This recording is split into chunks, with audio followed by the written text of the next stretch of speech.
I never thought a simple coffee run would turn into something I'd never forget. It was just another weekday morning. The sun was barely up, and like most people, I was in the drive-through line of my usual fast food spot, waiting for my caffeine fix before heading to work. Nothing seemed out of the ordinary until she pulled up. A sleek black car, expensive, spotless, and twice the size of mine, rolled ahead of me. The kind of car you only see in magazines or parked outside fancy boutiques. The woman behind the wheel had huge sunglasses, perfect hair, and the kind of confidence that fills up a room before she even speaks.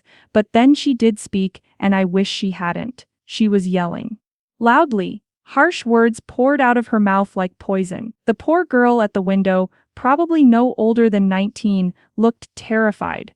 I could hear bits of the woman's rant even from my car. "This is not what I ordered," she shouted. "Are you completely incompetent?" The worker tried to explain, but the woman cut her off. "Don't talk back to me. Do you have any idea who I am?" I watched in disbelief. My coffee could wait. Something about the way she spoke, so cruel, so entitled, made my stomach twist. I didn't know the girl at the window. I didn't know the woman in the car, but I knew one thing for sure. This wasn't just about a wrong order. This was about power. About how some people think money gives them permission to treat others like dirt. And as I sat there in my car, watching this all unfold, I had no idea that the woman screaming at the drive-through window was seconds away from changing her fate forever. Her name was Emily. I didn't know that at the time, of course. All I saw was a young girl in a fast food uniform, her hair pulled back in a messy ponytail, a headset clinging to her ear, and hands shaking ever so slightly as she held out a cup of coffee to a furious customer. Emily worked mornings before school and nights on weekends. She wasn't just saving up for college, she was helping her mom keep the lights on. Rent, groceries, gas, it all added up fast. Her mom worked 2 jobs, but it still wasn't enough. So Emily stepped up. She never complained. She smiled at customers, even when they were rude. She didn't have much, but she had pride. And she had dreams, big ones. Maybe nursing, maybe teaching. She hadn't decided yet, but that morning, her dreams were being screamed over. The woman in the luxury car had no name to me yet, just a voice that cut like glass. She was probably in her 40s, not a hair out of place, her nails perfectly manicured, her lipstick flawless. She talked fast, moved fast, and clearly thought the world should move fast with her. Mistakes weren't tolerated, especially by people she considered beneath her. She didn't see Emily as a person, just a servant, an obstacle. And then there was me. I was just the lady in the car behind. A working mom myself, trying to get through the week. Not rich, not poor, just in the middle. I watched the exchange like it was playing out on a screen. I kept wondering, how can someone be so cruel over a coffee? Part of me wanted to roll down my window and say something. Part of me told myself to stay out of it. But something in my gut told me this wasn't just a bad moment. It was a pattern. A habit. The woman had probably done this before, and she'd probably do it again, unless something or someone stopped her. I didn't know it yet, but that someone was going to be me. The woman didn't let up. Not for a second. I said 2 creams and 1 sugar. She barked, holding the coffee out like it was contaminated. Is that really so hard to understand? Emily apologized softly, trying to keep her voice steady. I'm sorry, ma'am, I can fix it right now. Oh, don't bother. The woman snapped, cutting her off. You've already ruined my morning. You people can't get the simplest things right. This is why you're stuck here, making minimum wage in a drive-thru. My heart sank. The tone she used, it wasn't just about coffee. It was about status, power. The way someone talks when they think they're better than you. Emily flinched, but she didn't cry. Not yet. She just took the cup back with trembling hands and turned to make another. Her shoulders were stiff, and her eyes were glassy, but she stayed calm. I'm making you a fresh one, she said quietly. You should have done it right the first time, the woman hissed. People like you will never be anything. You think this job matters. You're wasting your life handing out fries through a window. That was it for me. My hands gripped the steering wheel, and I could feel my jaw clench. But I wasn't the only one reacting. The car behind me honked once, short and sharp. I glanced in the mirror and saw a man holding up his phone, recording. Another car a few spaces down had someone else filming too. I could see the glow of a phone screen. Word spreads fast when someone behaves like this in public. A minute later, the store manager came to the window. Young guy, probably in his 20s. His voice was calm, polite, but firm. "Ma'am, we're happy to remake your drink or refund your order, but I'm going to have to ask you to lower your voice." "Wrong move." "I'm not lowering anything," she shouted. "Do you know who I am? I will have you fired. All of you. I have friends on the city council, and you'll be lucky if this dump stays open another week." I looked at Emily. Her lips were pressed tight, her chin trembling slightly. But she kept going. She handed over the fresh cup of coffee, with shaking hands and whispered, "Here you go, ma'am. I hope this one's right." The woman snatched it without a thank you. And I'll never forget what she said next. "People like you are exactly why this country is falling apart." There was a pause. A thick, heavy silence that settled over the entire parking lot. Then, someone from another car shouted, "You should be ashamed." The woman froze. She looked around and saw the phones, the stares. The judgment she was so used to giving, now pointed right back at her. She put her sunglasses back on, scoffed and muttered something under her breath. But her hands weren't as steady anymore, and she had no idea that this moment, this tantrum over a coffee, was about to flip her entire world upside down. I couldn't sit there and do nothing. As the woman pulled forward to the next window to pick up her food, I inched ahead and rolled down my window. Emily wasn't there anymore. She must have stepped away to compose herself. A different worker, a young guy with tired eyes, greeted me. I leaned in and said, "Hey, can I pay for the car ahead of me?" He blinked. Sure, you want to pay for her whole order?" I nodded. "Yes, and I want to leave a message with it. Something short." He looked surprised, maybe even a little suspicious, but he grabbed a napkin and handed me a pen. I didn't need to think hard about what to write. The words came naturally. "Be kind, you never know who's watching." I handed it back and said, "Please give this to her with the food. Just tell her it's from someone behind her." The worker gave me a curious look but shrugged. "All right." A few seconds later, I watched her take her bag. She glanced down, read the note, and paused. She didn't drive off right away. She just sat there, staring at the napkin like it was written in another language. Her head turned slightly, like she was trying to see through her tinted windows into the car behind her. My car. But I didn't look away. I didn't smile. I just watched her. She didn't thank me. Of course not, that wasn't the point. I wasn't trying to be nice. I was trying to remind her that even if no one says anything, people notice. People remember. She took a deep breath, crumpled the napkin, and tossed it onto her passenger seat. Then she sped off like the entire situation had left a stain on her day. But I saw something in her face as she left. Confusion, maybe even doubt. She didn't expect that. People like her are used to shouting and being shouted back at. But kindness, especially unexpected kindness, that rattles them. And while she drove away thinking it was over, I had a feeling this was only the beginning. Because karma had just stepped in line. It wasn't even 10 minutes later, when I saw her again. I had just pulled into the parking lot to drink my coffee in peace, when that same black luxury car came speeding back toward the drive-thru. Not through the line. No, she parked, crooked and aggressive, right near the entrance, flung her door open, and stormed inside. Curiosity got the best of me. I stayed in my car, but rolled down the window slightly, keeping my eyes on the front of the restaurant. Moments later, raised voices echoed from inside. She was back at it, this time louder, more frantic. "I know I gave you my card. It's not in my purse, and it's not in the car. What did you people do with it?" Someone tried to respond, but she cut them off again.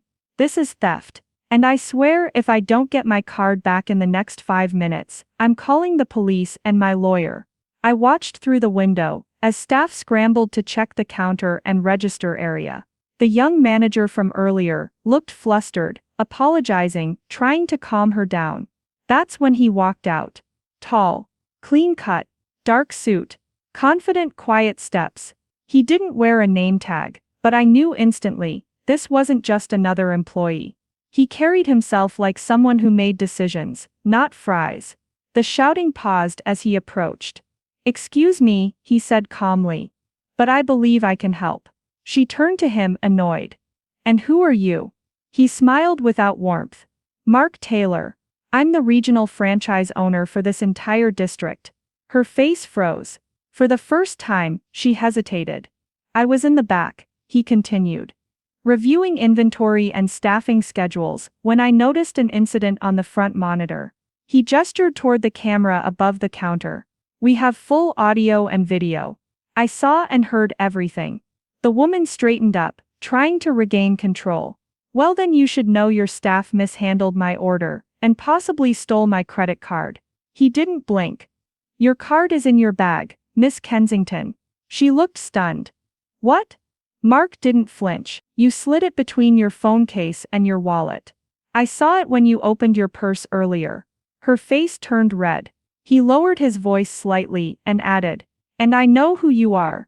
Claire Kensington, wife of Richard Kensington, CEO of Easton and Kensington Media." Her lips parted slightly. "You know Richard?" He nodded once. "Very well. We've crossed paths in business for years." There was a beat of silence before he leaned in and said, "And I've never seen someone damage their husband's reputation this fast over a cup of coffee." She looked like she'd been slapped. And standing there, caught between a fast food counter and a man in a suit who knew exactly who she was, Claire Kensington realized something for the first time that morning. Her money couldn't fix this. And her actions were no longer hers alone. They were about to cost her more than she could imagine. Claire's posture changed completely. The arrogance drained from her like a popped balloon. She glanced around the lobby, suddenly aware that customers were watching, some still filming from the parking lot. Her voice dropped to a whisper. "Mark, please. Let's be reasonable. This is a misunderstanding." He didn't move. "I watched you humiliate a teenage employee," he said calmly. "You didn't just complain. You degraded her. You threatened people's jobs. All over a coffee." Claire looked down, clutching her purse like it was a shield. "I lost my temper. I'm under a lot of stress." "We all are," Mark replied. "But not all of us treat people like that." Emily had stepped back out from the kitchen by then. She didn't say anything, just stood near the soda machine, her eyes still red, but her spine straight. She didn't flinch. Mark turned his head slightly, acknowledging her with a nod. Then he looked back at Claire. "I have the footage saved, with audio, and I know how important public image is to your husband's company. His newest campaign is all about community leadership and family values, isn't it?" Claire's mouth fell open. "You wouldn't?" He raised an eyebrow. "Why not? If you're so proud of how you acted, why not let the world see?"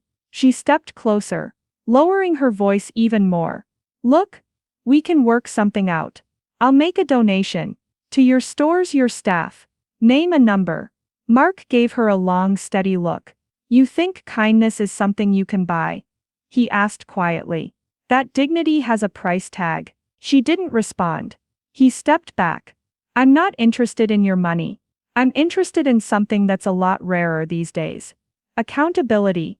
Claire looked genuinely lost for a moment. Like she didn't know what to do with herself, if money couldn't fix the mess she'd made. Emily was still standing there.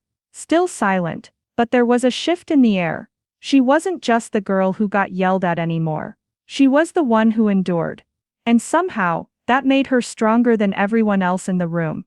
Mark turned to the manager and said, "Take care of her. She's worth more than this job knows." Then he looked at Claire one last time. "You may want to think about how many other people have videos like this. And how fast they travel. Before your husband's brand becomes a meme." Claire didn't argue anymore. She just turned and left, shoulders hunched, face pale, her heels clicking across the tile, like punctuation marks in a silent apology. No police were called. No screaming match followed. But something had broken that day. Not a rule. Not a law. Her illusion. And from that moment on, her life would never be quite the same again. Claire left the restaurant that day with her head down and her world shaken. No more shouting. No final word.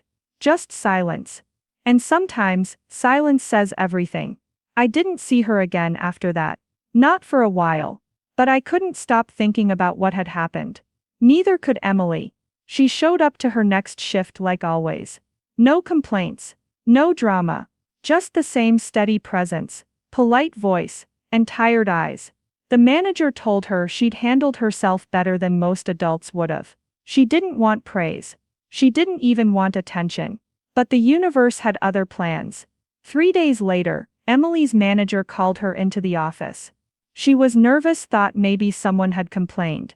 Or maybe there was trouble from that day. Instead, she was handed an envelope.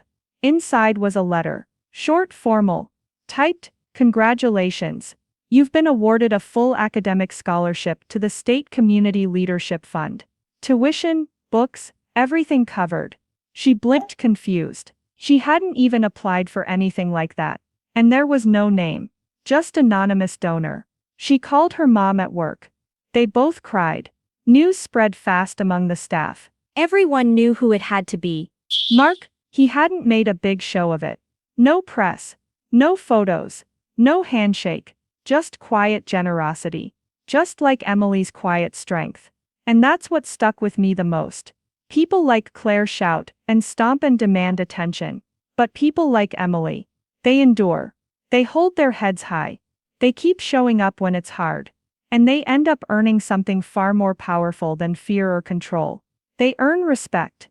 That moment in the drive-thru was ugly. It showed the worst in someone. But it also revealed the best. And maybe that's what karma really is. Not punishment, but truth. A mirror held up in the middle of an ordinary day, forcing people to see who they really are. Claire saw it, and so did we. A few weeks passed. Life moved on, as it always does. But that morning stayed with me like a bruise that hadn't quite faded. Until one Saturday, while flipping through local news online, a headline caught my eye. Community charity event highlights new youth literacy program. There was a photo attached. Local leaders gathered in front of a community center, smiling for the camera. And right in the middle, I saw her. Claire Kensington. Her designer clothes had been swapped for a plain blouse and jeans. Her face looked softer, more human. The article described her as a newly appointed spokesperson for a nonprofit focused on underserved youth. I blinked. I had to read the caption twice. Curiosity got the better of me. A week later, I stopped by the community center during an open house event. And that's where I saw them both. Claire was handing out flyers and smiling politely at a small crowd. And standing off to the side, helping a group of kids with a reading activity, was Emily. My heart skipped a beat as Claire looked up and noticed Emily. For a second I thought she might turn away. But she didn't. She walked over to her, no security, no ego, and quietly said, "I'm sorry. For everything. I was wrong." Emily looked at her for a long time. Then she nodded. "I forgive you," she said. "But I won't forget." There was no bitterness in her voice. Just truth. And somehow that made the moment even more powerful. I watched from a distance, wondering if Claire would slip back into her old ways. But she didn't. She just stood there, humbled, silent. And I thought to myself, sometimes, one moment is enough to ruin someone's day, or to change someone's life. Good or bad, it's never just coffee. We don't always get to choose what moments define us. Sometimes, it's the things we do when no one's looking. And sometimes, it's what we do when everyone is.